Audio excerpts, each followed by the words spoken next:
Người ta nói thế gian có 4 hạng người. Hạng thứ nhất là kẻ si tình, hạng thứ hai là kẻ tham vọng, hạng thứ ba là kẻ do dự, hạng thứ tư là kẻ ngu ngốc. Trong 4 hạng người đó thì kẻ si tình là kẻ ngu ngốc nhất. Thật vậy, kẻ ngu ngốc cho dù khờ khạo cỡ nào còn biết bảo vệ mạng sống quý báu của mình. Còn người si tình đôi khi lại không màng đến hình hài cha mẹ ban tặng, mà liều lĩnh tìm đến cái chết để kết thúc tất cả, chỉ vì tình yêu, vì ảo vọng với một người xa lạ. Bản thân cái ý nghĩ tự tử để kết thúc sự tiếc thương, để chứng minh tình yêu, để trả thù người yêu khi bị phản bội điều vô nghĩa lý, chứ chưa nói hành động cụ thể tương ứng của nó. Đằng sau tất cả suy nghĩ, hành động dại dột ấy là sự thiệt thòi oan uổng, nỗi đau khổ và biết bao hệ lụy mà chỉ có bản thân mình và người thân mình phải gánh chịu. Trong đó, đau đớn nhất là người cha, người mẹ đã sinh thành dưỡng dục, nuôi nấng chúng ta. Còn kẻ phản bội cứ cho là có chút dai dứt đó, nhưng rồi chả mấy chốc họ sẽ lại vui vẻ bay nhảy bên người mới, sẽ tiếp tục thay người yêu như thay áo, và kết quả cuối cùng là chẳng bao giờ có được một tình yêu chân thành.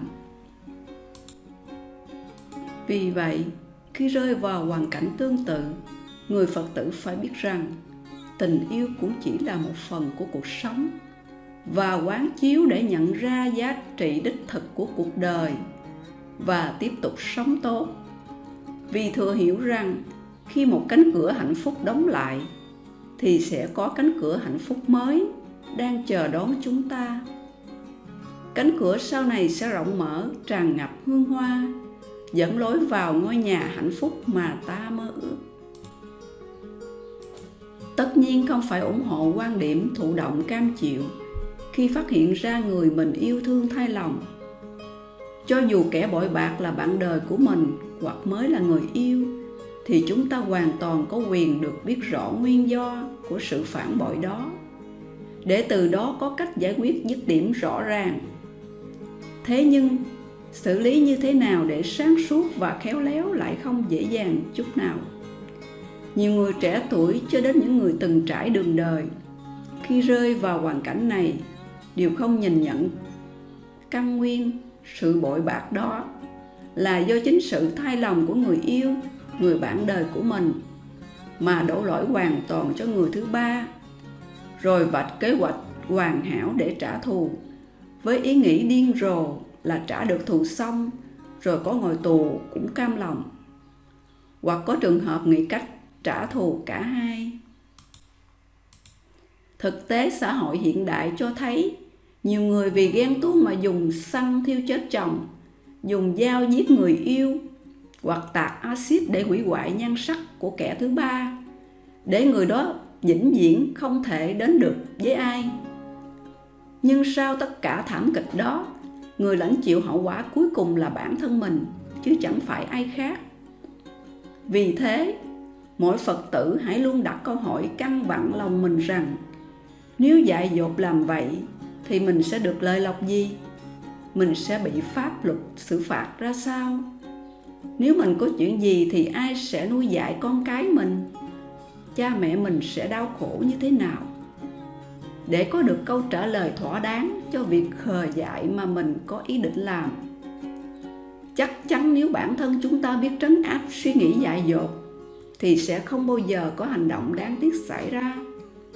Đó chính là ý nghĩa vô cùng quý giá từ lời dạy của Đức Phật, rằng phàm làm một việc gì tất phải nghĩ đến hậu quả của nó. Mỗi người con Phật tử được nghe thuyết pháp, được truyền dạy tư tưởng của Đức Phật, đều nhận thức được bản chất tình yêu cũng như mọi sự vật, sự việc trên đời là vô thường. Nghĩa là quy luật thời gian với 4 mùa xuân, hạ, thu, đông sẽ không chỉ đem đến sự đổi thay cho mọi vật, mà còn cho tình cảm, tình yêu của con người. Điều đó không có nghĩa là chúng ta cứ ngồi không mà tưởng nhớ, luyến tiếc về người đó, để mặc vĩ thần thời gian làm nhiệm vụ chữa lành vết thương, mà phải có phương cách riêng của mình để những kỷ niệm, xúc cảm đối với người đó dần phai nhạt trong tâm trí.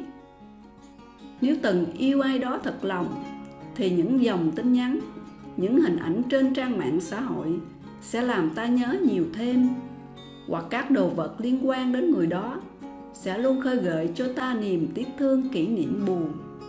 Vì vậy, chúng ta có thể tập quên dần đối tượng bằng cách cắt đứt mọi liên lạc, xóa hết tin nhắn, số điện thoại, Facebook, Zalo và tất cả những kỷ vật hãy đem chôn cất vào quá khứ.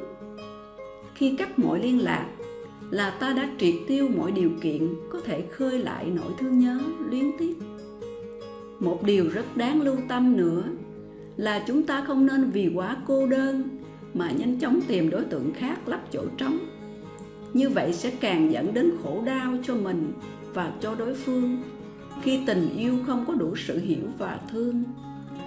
Hãy tập quên dần đối tượng, và khi có đủ duyên, người mới sẽ xuất hiện. Như dân gian thường nói nôm na, nồi nào vung